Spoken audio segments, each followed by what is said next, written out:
Dear students, आज हम लोग हॉर्टिकल्चर क्रॉप्स के बारे में पढ़ेंगे। हॉर्टिकल्चर, इसके अंतर्गत growing of fruits and vegetables आते हैं। फ्रूट्स और वेजिटेबल्स की फसल उपजाने को ही हॉर्टिकल्चर कहते हैं। These comprise both fruits and vegetables, and India is the largest producer of these in world, producing about 13% of the world's vegetables. आपने देखा कि वेजिटेबल और फ्रूट्स ये जो हम ग्रो करते हैं, इन दोनों को हम किसके अंतर्गत रखे हैं? हॉर्टिकल्चर के अंतर्गत। और इंडिया ये फ्रूट्स और वेजिटेबल्स के उगाने में, प्रोड्यूसिंग करने में लार्जेस्ट कंट्री है। इट मीन्स सबसे अधिक फ्रूट्स और वेजिटेबल्स यहीं पर उगाए जाते हैं। Producing about 13% of the world's vegetable, पूरे वर्ल्ड के वेजिटेबल का 13% वेजिटेबल सिर्फ इंडिया में ही उपजाए जाते हैं। Important vegetables produced in India are pea, cauliflower, onion, cabbage, tomato, brinjal and potato. Bharat में जो मुख्य रूप से ये सब्जियां उगाई जाती हैं, वेजिटेबल्स उगाए जाते हैं, उसमें पी मटर, कॉलीफ्लावर, ओनियन प्याज, कैबेज, टोमेटो टमाटर, brinjal and potato. Since vegetables usually require less time for growth, they can be grown in Zaid season in alternation with cereal grown in Rabi और खरीफ crop. चूँकि vegetables के growing में कम समय लगता है, इसीलिए जो रबी और खरीफ क्रॉप होता है उसके बीच में जो शॉर्ट टाइम होता है, उसी में जायद क्रॉप के रूप में वेजिटेबल्स को उपजाया जाता है।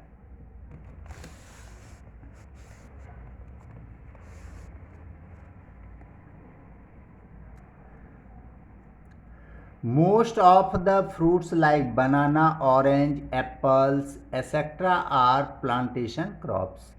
जितने भी मैक्सिमम जो फ्रूट्स क्रॉप्स हैं, जैसे बनाना, ऑरेंज, एप्पल, ये सारे प्लांटेशन क्रॉप्स है, यानी मैनुअली एक एक प्लांट को लगाया जाता है। India produces both tropical as well as temperate fruits. Bharat में ट्रॉपिकल और टेम्परेट दोनों ही फ्रूट्स उपजाए जाते हैं। Fruits growing area in India, जो भारत के किस किस क्षेत्र में मुख्य रूप से कौन से फ्रूट्स उपजाए जाते हैं, उसमें देखेंगे। मैंगो है उत्तर प्रदेश, महाराष्ट्र, आंध्र प्रदेश एंड पश्चिम बंगाल। सेकेंड देखेंगे ऑरेंज। ऑरेंज कहाँ कहाँ उगाए जाते हैं?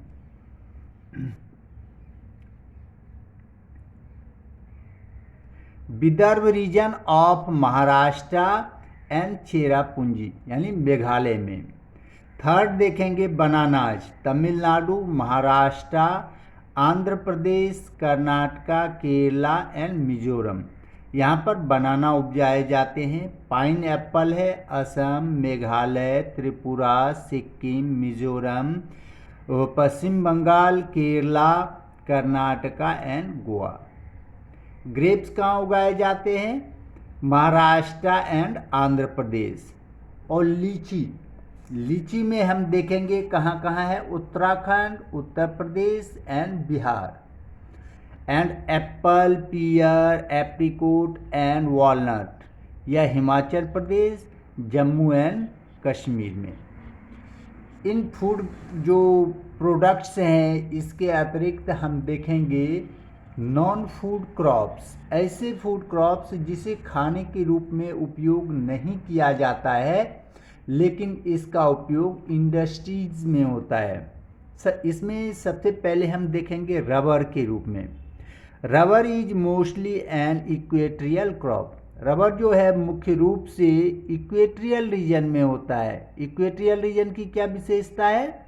जहाँ पर कि गर्मी बहुत अधिक पड़ती है, सालों भर तेज धूप रहता है और रेनफॉल भी काफ़ी होता है। But also grown in tropical and subtropical area with special conditions. It requires moist and humid climate with rainfall more than 200 centimeter and temperature above 25 degree Celsius.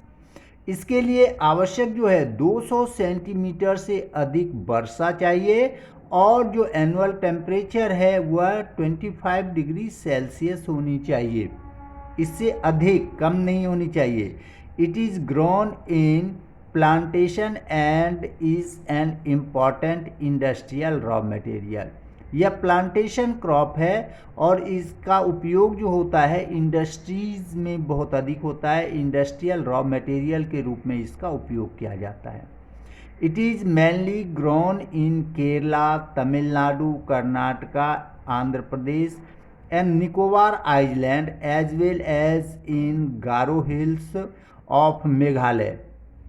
यह कहाँ कहाँ होता है भारत में? कहाँ कहाँ मुख्य रूप से होते हैं? केरला में, तमिलनाडु में, कर्नाटक में, आंध्र प्रदेश में, निकोबार आइलैंड में और गारो हिल्स, जो मेघालय के गारो हिल्स हैं वहाँ पर। India ranks 5th among the world's natural rubber producers. जो विश्व में रबर प्रोड्यूसर में भारत का 5वां स्थान है। More than 55% of natural rubber is use for auto and cycle tyre and tube. जो भारत में जितने भी रबर होते हैं उसका 55% जो यूज होता है वे व्हीकल्स जो हैं उसके जो टायर और ट्यूब बनते हैं उसमें इसका उपयोग किया जाता है। नेक्स्ट अब हम देखेंगे फाइबर क्रॉप के रूप में। फाइबर क्रॉप में आप देखेंगे मुख्य रूप से कॉटन है, जूट है, हेम्प है, नेचुरल सिल्क है, ये सारे फाइबर क्रॉप के रूप में होते हैं। फाइबर क्रॉप दो प्रकार के हैं, एक तो जो प्लांट से प्राप्त किए जाते हैं, दूसरे जो एनिमल्स से होते हैं। तो यहाँ पर देखेंगे फाइबर क्रॉप्स में cotton, jute, hemp and natural silk are 4 major fibre crops in India. The first 3 are derived from the crop grown in the soil. 3 कौन कौन सी? कॉटन, जूट और हेम्प। ये सब सॉइल में क्रॉपिंग माध्यम से प्राप्त किए जाते हैं। The latter is obtained from cocoons of the silkworm fed on the green leaves, especially mulberry। और जो चौथा हम देखते हैं सिल्क। सिल्क जो है यह सिल्क वॉर्म होते हैं जिसमें कि ये मुख्य रूप से ग्रीन लीव्स यानी मलबरी लीव्स जो है उसे खाते हैं। उसी प्लांट पर जो है ये सिल्क वॉर्म अपना कॉकून का निर्माण करते हैं, उसी कॉकून से सिल्क का निर्माण किया जाता है। Rearing of silk worm for production of silk fibre is called the sericulture. एक इसे अंडरलाइन कर लो, 1 मार्क्स का यह क्वेश्चन आ सकता है कि what do you mean by sericulture? Rearing of silk worm for the production of silk fibre is called sericulture. Again देखें कि सिल्क वॉर्म को सिल्क फाइबर प्राप्त करने के लिए जो उसको पालन किया जाता है सिल्क वॉर्म को, इसी को सेरीकल्चर कहा जाता है। अब फर्स्ट देखेंगे प्लांट से जो प्राप्त होने वाले हमें फाइबर्स हैं उसमें से फर्स्ट हम देखेंगे कॉटन को।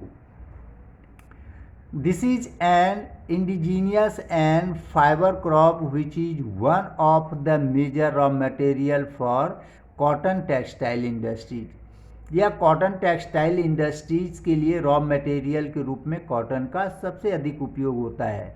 India is the second largest producer of cotton in the world. जो कॉटन प्रोड्यूसर में इंडिया का सेकेंड स्थान है वर्ल्ड में। Cotton growth is good in dryer parts of the black cotton soil of the Deccan plateau. और cotton के उपजाने के लिए, इसके प्लांटेशन के लिए सबसे आवश्यक और सबसे जो फेवरेबल जो सॉइल होता है वह ब्लैक सॉइल होता है, इसीलिए ब्लैक सॉइल को ब्लैक कॉटन सॉइल के रूप में ही जाना जाता है और यह मुख्य रूप से दक्कन प्लेट्यू रीजन में पाया जाता है। इट रिक्वायर हाई टेम्परेचर, इसके प्लांटेशन के लिए क्या क्या चाहिए? टेम्परेचर हाई चाहिए, लाइट रेनफॉल और इरिगेशन, या तो थोड़ी बारिश हो या इरिगेशन की सुविधा हो। 210 फ्रॉस्ट फ्री डेज, कोहरे कुहासे फ्री 210 डेज हो, and bright sunshine for its growth, और जब इसका ग्रोथ होता है तो उस समय ब्राइट सनशाइन चाहिए, तेज धूप चाहिए।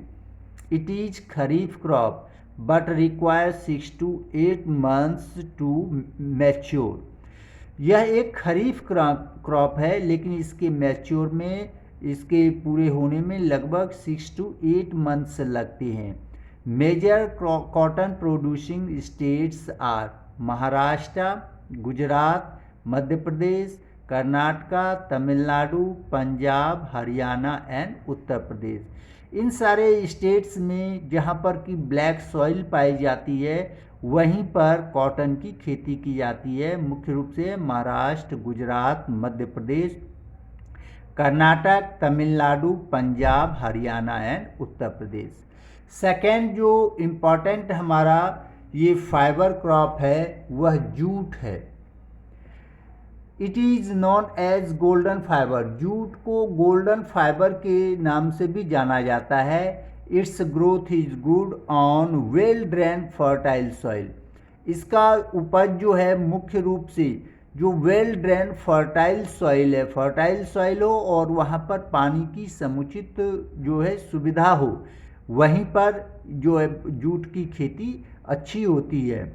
इन the flood plains where soil are renewed every year, high temperature is required, जैसे आपने कॉटन में देखा वैसे इसमें है हाई टेम्परेचर चाहिए, कब? During the time of growth, इसके ग्रोथ के समय में हाई टेम्परेचर चाहिए।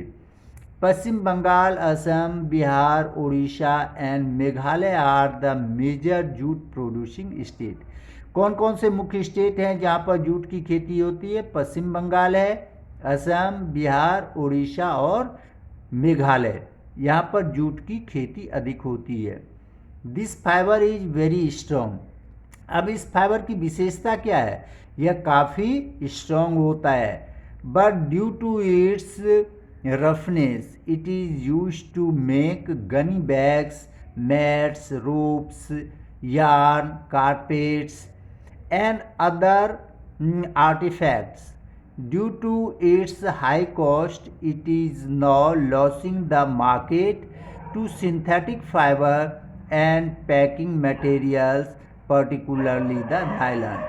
अब क्या है कि इसका उपयोग हम किस किस में करते थे या आज भी करते हैं? इसका गनी बैग बनाने में, मैट बनाने में, रस्से बनाने में, यार्न बनाने में, कारपेट या अदर जो सामान है उसके बनाने में हम उपयोग करते हैं। इसका कॉस्ट बहुत ज़्यादा होता है क्योंकि यह काफ़ी हार्ड वर्क होता है जूट क्रॉप्स के उपजाने और उससे रेशे निकालने में, क्योंकि इसे 15 डेज तक पानी के अंदर, 7 से 15 डेज तक पानी के अंदर दबा के रखना होता है इसके स्टेम को, जिससे कि इसके जो रेशे हैं वो उसे आसानी से निकाल सके। फिर पानी में ही उसे अच्छी तरह से जो चोट करके उसे साफ किया जाता है, फिर उससे सामान बनाए जाते हैं।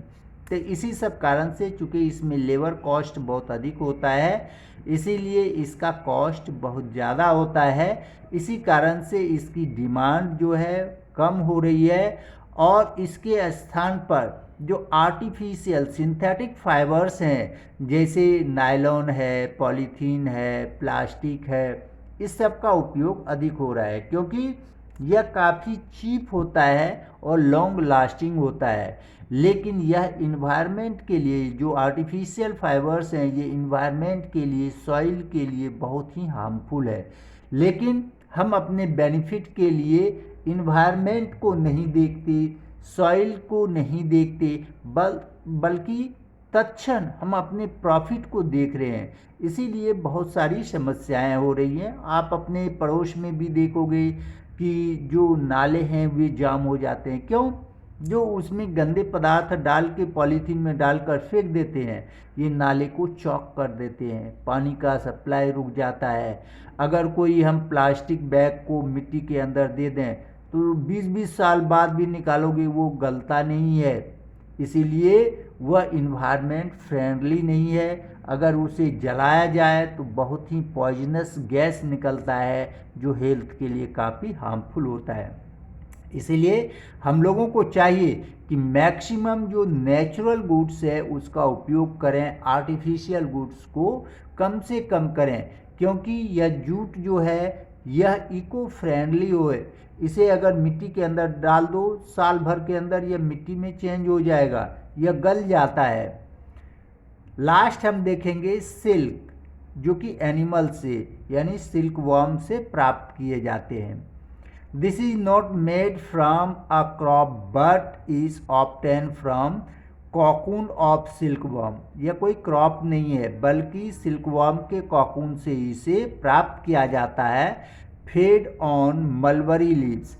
इसे आप लोग बच्चे, आप लोग इसे अंडरलाइन कर लें, कॉपी पे लिख लेना। सिल्क वर्म सबसे अधिक क्या खाता है? Mulberry leaves. मलबरी एक प्लांट्स है, उसकी लीव्स को खाना ये पसंद करते हैं, अधिक इसी को खाते हैं। Rearing of silk worm for the production of silk fibre is known as sericulture. जो सिल्क प्राप्त करने के लिए बहुत अधिक संख्या में हम सिल्क वर्म को पालते हैं, इसी को हम सेरीकल्चर कहते हैं। ओके।